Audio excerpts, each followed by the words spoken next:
اللي ما يحبش تاخدو السيترون راح يولي مدمن عليها. هاد لاصات بزاف سهله وبزاف بنينه. تبعوا معايا المقادير وكيفيه التحضير. بوغ لا بات صابلي راني حضرتها معكم ديجا في لاصات تاع لا طارت سيترون ميرينغي ولا في لا طارت فريز، وتاني راني كتبت لكم المقادير في لا فيديو. ودوكا راح نحضروا لا كريم سيترون. عندنا هنايا 180 غرام عصير ليمون مع 20 غرام تاع الماء، ونديرو في كاسرونه باه يسخن. دون ان بول راح نجيبو 4 بيضات ونزيدو لها شويه تاع لافاني مع 200 غرام تاع السكر ونخلطو مليح بالفوي. بعد ما يسخن هذاك العصير الليمون راح نحطوه في هذا الخليط، نقعدو غير نخلطو هكا باش ما يطيبلناش البيض. ومن بعد كي نكملو نخلطوه راح نصفوه ونعاودو نحطوه في الكاسرونه ونخلوه على نار متوسطه، ونقعدو غير نخلطوه حتى توجد الكريمه. كي تلقاوها دارت فقاعات معناتها طابت الكريمه. ولا كي ديروا لاسباتيل تاعكم وديروا خط في هذيك الكريمه ما راحش تهبط لكم ويتشكل لكم خط. كيما راكم تشوفوا هنايا نقعدو غير نخلطو حتى توجد الكريمه. هاد الكريمه راح تجي بزاف بنينه، هايله جربوها. راح نديرو لها لا جيلاتين بلاص ما نديرو لها لا مايزينا. كيما راكم تشوفوا راني درت خط في لاسباتيل وما هبطتليش الكريمه.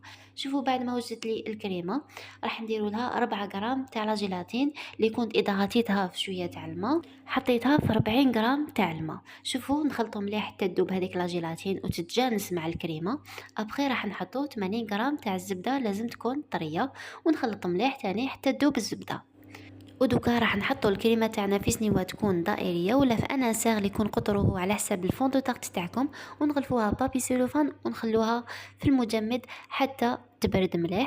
ودوكا راح نحضروا كريمه اللوز. نحتاجو 100 غرام تاع اللوز بودره مع 100 غرام تاع الزبده و100 غرام تاع السكر، ونخلطو مليح بلا سباتول حتى تولي لنا على شكل عجينه. هذه هي لا كريم اللي زدت لها بنه في لا طارت سيترون تاعنا. بعد ما ولا لي الخليط على شكل عجينه راح نزيدو 2 حبات بيض على دفعتين.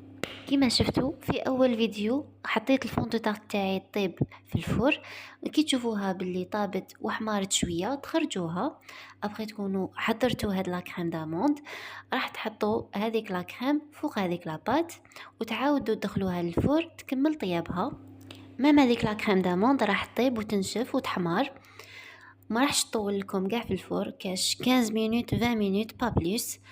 ديروها على 170 درجه على حسب الفرن تاعكم اذا كان سخون ولا لا. كما راكم تشوفوا هنايا نحط الكريمه فوق لو فون دو طارت تاعي اللي كان طاب بشويه بزياده، بصح نتوما طيبوه غير شويه. كي تشوفوه تحمر شويه خرجوا لو فون دو طارت تاعكم وابخي تحطوا هذه الكريمه. مي نورمال اذا طابت لكم بزياده عادي طلعوا السنيوه تاعكم من الفوق ونقصوا الفرن تاعكم على درجة 160. شوفوا بعد ما سويت هذيك الكريمة ندخلوها للفور كما قلت لكم على درجة 160 باسكو طيبتها بزيادة. واذا نتوما طيبتوها شوية برك دخلوها على درجة 180. خلوها 10 دقائق حتى 20 مينوت حتى تلقاوها نشفت وحمارت مليح. ودوكا راح نبريباريو لا ميرينغ ايطاليان اللي كنت بريباريتها ديجا معاكم. كيما شفتوا نديرو في كاسرونه 240 غرام تاع السكر مع 60 غرام تاع الماء ونحطوها على نار متوسطه ونقعدوا نخلطوا حتى يذوب السكر.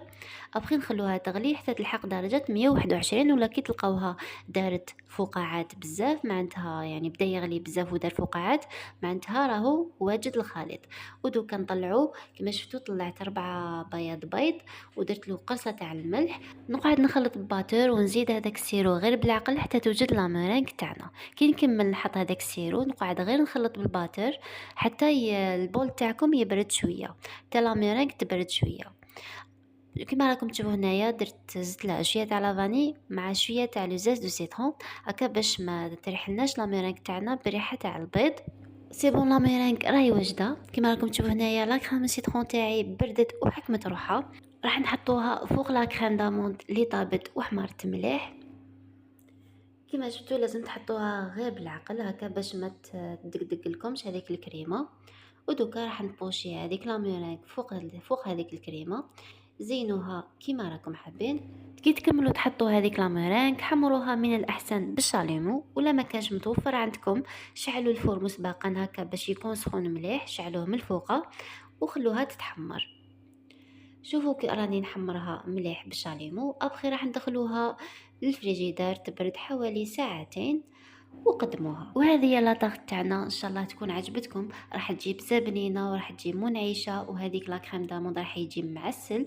فريمون راه بالي بلي راح تعجبكم، جربوها، على بالي بلي ما راحش تندموا عليها. وما تنساوش ديروا لي جام وتابونيو وتبارطاجيو، ونخليكم في وصفه جديده ان شاء الله. مع السلامه.